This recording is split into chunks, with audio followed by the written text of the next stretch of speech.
आज अख्तर उल ईमान साहब ने एमआईएम बिहार प्रदेश अध्यक्ष ने, क्योंकि हमारी प्रदेश की कार्यकारिणी ने, इंजीनियर आफ्ताब साहब ने, पूरी टीम ने ये फैसला लिया कि पहले जो मीडिया के माध्यम से और आरजेडी के और महागठबंधन के, कांग्रेस के, मुकेश सैनी साहब के, वीआईपी के, लेफ्ट की पार्टियों के साथ जो संवाद हमने किया था, अख्तर उल ईमान साहब ने जो संवाद किया था, उसमें एक और कड़ी है। अख्तर उल ईमान साहब ने आज राजद के राष्ट्रीय अध्यक्ष आदरणीय लालू जी को भी चिट्ठी लिखी, कांग्रेस के प्रदेश अध्यक्ष साहब को भी लिखी, दीपांकर भट्टाचार्य साहब को भी लिखी, सीपीआई के भी लिखी, मुकेश सैनी साहब को भी लिखी, सीपीएम को भी लिखी, सभी महागठबंधन के दलों को हमने लिखा है कि सेकुलर वोटों का बिखराव नहीं होना चाहिए।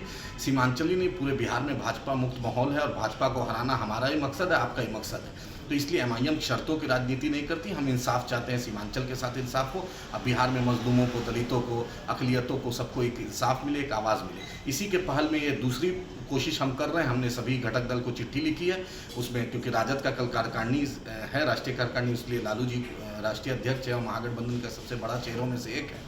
तो लालू जी के सामने हमने प्रस्ताव रखा और सभी गठबंधन के दलों के सामने चिट्ठी भेजी है कि अब हमने खुले मन से, खुले दिल से आपके सामने रखा है कि एमआईएम को भी गठबंधन में शामिल किया जाए, ताकि बिहार में भाजपा को हराया जा सके और एक बेहतर सरकार बने जिसमें भाजपा मुक्त हो और बिहार की तरक्की हो, देश की तरक्की हो। अब बिहार में जो नफरती माहौल और देश की नफरती माहौल है उसका शिकस्त हो। इसी के तहत आज हमने चिट्ठी सभी दलों को लिखी है। व्यक्तिगत रूप से भी हम जाकर मिलकर भी हाथ में दे रहे हैं, चिट्ठी भेजे भी हैं। व्यक्तिगत रूप से भी हमने कांग्रेस के अध्यक्ष जी और दूसरी पार्टी के अध्यक्षों से मिलकर अपने हाथ से हम देंगे।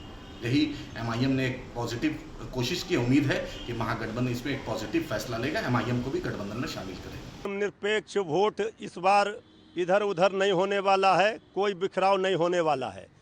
पूरे तौर पर बिहार की जनता इस बार है तैयार, बनाएगी तेजस्वी सरकार और बीजेपी केंद्र सरकार की उल्टी गिनती बिहार चुनाव परिणाम के बाद से ही शुरू हो जाएगी।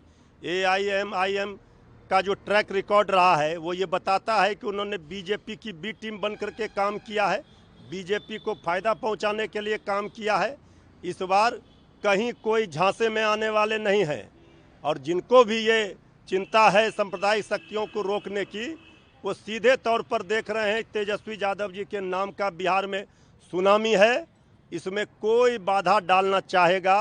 इस बार जनता उनके भ्रम में नहीं आएगी, कोई मुगालते में ना रहे। बाकी निर्णय तो आदरणीय लालू प्रसाद जी, श्री तेजस्वी यादव जी को लेना है, लेकिन किसी का अगर ट्रैक रिकॉर्ड ये रहा है कि वो बीजेपी के लिए काम करते हैं, बीजेपी को फ़ायदा पहुंचाते हैं, तो इस पर तो बहुत सोचना होगा।